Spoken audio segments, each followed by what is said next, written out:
Hallo Freunde, hier ist wieder Michael Grant mit Klartext. Ja, man hat mich ermahnt, auch meine Zuschauer, ich solle andere Wörter benutzen, damit ich nicht bei YouTube vollends gesperrt werde. Es widerstrebt mir absolut, weil Michael Grant Klartext ist Michael Grant Klartext und ich muss schon wieder aufpassen, diese Zensur, die regt mich sowas von auf, dass ich durchdrehen könnte. Dass man jedes einzelne Wort auf die Goldwaage legt. Das ist Zensur Deutschland 2025, ich könnte mich nur noch aufregen.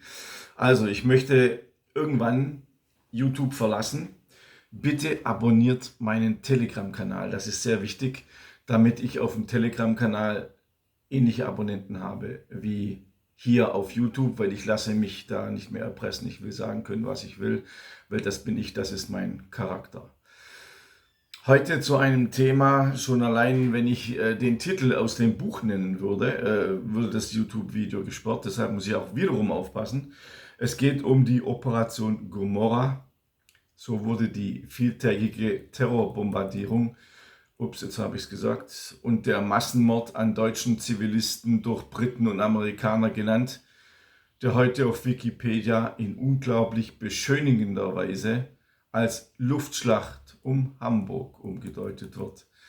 Im Rahmen der Operation Gomorrah flog das RAF-Bomberkommando 5 Nachtangriffe als Flächenbombardements und die 8. US-Luftflotte 2 Tagesangriffe auf die zweitgrößte Stadt des Reiches. Am 24. 25. Juli 1943 erreichten zunächst 732 RAF-Bomber Hamburg und griffen in 6 Wellen an. Geplante Ziele waren zivile Objekte, unter anderem die St. Nikolai-Kirche und das Rathaus. 1346 Tonnen Spreng- und 983 Tonnen Brandbomben wurden nur bei diesem Angriff abgeworfen und forderten schätzungsweise 1500 Tote und Tausende von Verletzten. Die Luftangriffe der Amerikaner und Briten gingen tagelang weiter. Am 27. und 28. Juli 1943 entwickelte sich aus dem Angriff von 787 Bombern dann ein regelrechter Feuersturm. Das Flammenmeer in Hamburgs Zentrum erreichte eine Hitze von 800 bis 1000 Grad Celsius und saugte aus allen Richtungen mit orkanähnlicher Geschwindigkeit die Luft an. Durch das noch andauernde Bombardement breitete sich der Feuersturm noch weiter aus und bildete in der größten Ausdehnung ein unregelmäßiges Rechteck, das von Norden nach Süden etwa 2,5 Kilometer und von Westen nach Osten beinahe 5 Kilometer bemaß. Der Höhepunkt war zwischen 3 und 3:30 Uhr, mehr als eine Stunde nach Angriffsende, erreicht. Die Menschen in den Luftschutzkellern waren im wahrsten Sinne des Wortes in einer Hölle gefangen. Sie verelendeten entweder durch Rauch, Hitze oder Verschüttung oder waren den Feuerstürmen und dem anhaltenden Bombardement schutzlos ausgeliefert, wenn sie Keller und Bunker verließen. Alleine bei diesem nächsten Angriff starben rund 30.000 Menschen.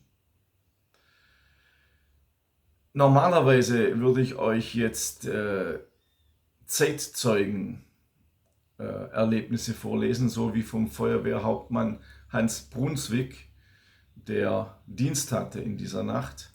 Aber ich kann es nicht. Warum nicht? Weil YouTube-Zensoren das sofort wieder blockieren würden.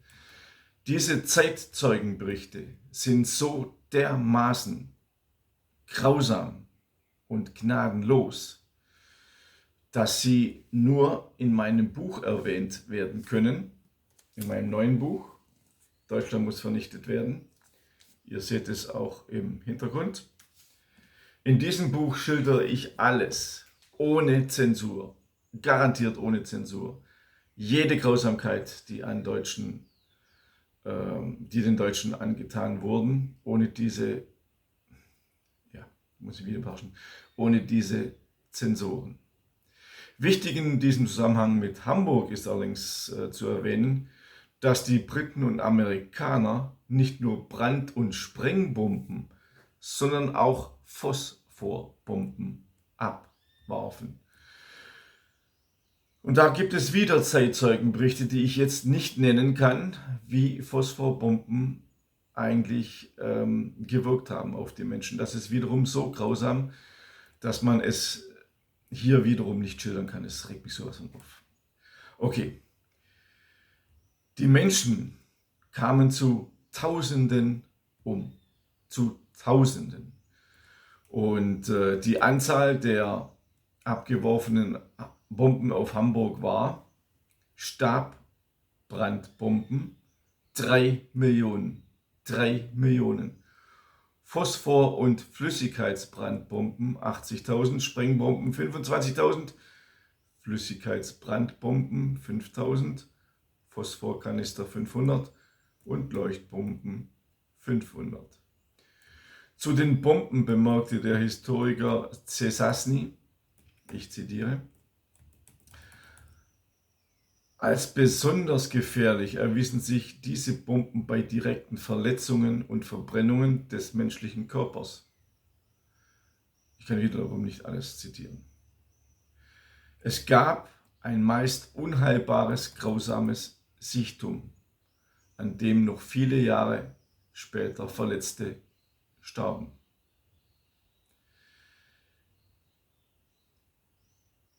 Die Flüssigkeitsbrandbomben schienen einfach alles zum Brennen zu bringen, die Mauern, die Steine, die Straßen und selbst das Wasser. Zusammen mit den schweren Sprengbomben und Luftminen verursachten sie eine blinde Zerstörung der betroffenen Gebiete ohne Rücksichtnahme auf militärische und nicht militärische Objekte. Die Schäden in Hamburg: 277.330 Wohnungen, 580 Industrie- und Rüstungsbetriebe, 2.632 gewerbliche Betriebe, 80 militärische Bauten, 379 Bürohäuser, über 80 Banken und Versicherungen, 145 Behörden, 197 Bauten und Anlagen des Zivilschutzes, also Polizei, Feuerwehr, Luftschutz, 12 Brücken, 13 Versorgungsbetriebe, 13 Verkehrsanlagen, 24 Krankenhäuser, 277 Schulen, 58 Kirchen beschädigt oder zerstört. In meinem Buch, das ich noch einmal erwähnen möchte, analysiere ich ganz genau, wie die hilflosen Zivilisten in bombardierten Städten, also nicht nur in Hamburg, sondern allgemein, ums Leben gekommen sind. Auch diese Qualen dieser Menschen sind so grausam, dass ich sie hier wiederum nicht nennen kann. Deshalb in meinem Buch nachlesen. Die Opferzahl von Hamburg wird natürlich auch wieder versucht herunterzurechnen, so wie man das bei allen deutschen Toten macht. Aber objektiver und fairerweise muss man sagen, die Zahl der Opfer kann nicht mehr exakt festgestellt werden. Fest steht, bis zum 30. November 1943 wurden 31.647 Tote geborgen, von denen 15.802 identifiziert werden konnten. Davon waren etwa 50% Frauen, 38% Männer und 12% Kinder. Also 62, 62% Frauen und Kinder. Die Gesamtzahl der Opfer wird auf 34.000 Tote und 125.000 Verletzte geschätzt. Der Hamburg Field Report des United States Strategic Bombing Survey meldete hingegen 41.000 Opfer. Der US-Historiker Charles Webster und sein Kollege Noble Franklin beziffern 50.000 Tote in Hamburg. Auch etwa 7.000 Kinder und Jugendliche verloren bei den Terrorbombardierungen ihr Leben. 10.000 blieben elternlos zurück. 900.000 Menschen flohen aus den qualmenden Häusergerippen. Ich möchte die Grausamkeiten der Deutschen dokumentieren. Ich kann es hier aber nicht bei YouTube. Ich kann es einfach nicht. Deshalb, es ist keine billige Werbestrategie, bitte glaubt mir das. Aber ich möchte auch nicht, dass dieser Kanal sofort wegkommt, weil dann hat es mit dem Andenken an unsere Toten ja auch nichts mehr zu tun, wenn ich nichts mehr reden kann. Also in meinem Buch Deutschland muss vernichtet werden, steht alles ganz genau drin. Ich analysiere alles ganz genau mit 2500 verifizierten Quellen. Kauft dieses Buch jetzt, weil der Verleger und ich glauben und nehmen an, dass man versuchen wird, das Buch so schnell wie möglich wegzuklagen.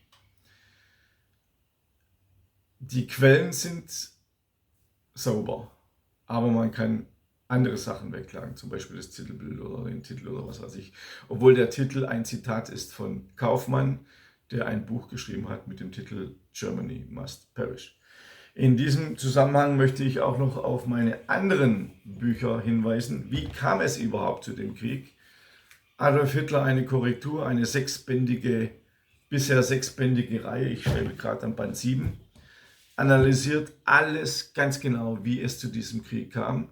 Ich nehme Dokumente, die bisher verschwiegen werden oder manipuliert werden, oder wenn Hitler etwas gesagt hat, über 10 Seiten werden nur 2, 3 Sätze herausgenommen, damit es so natürlich passt, wie es passen muss.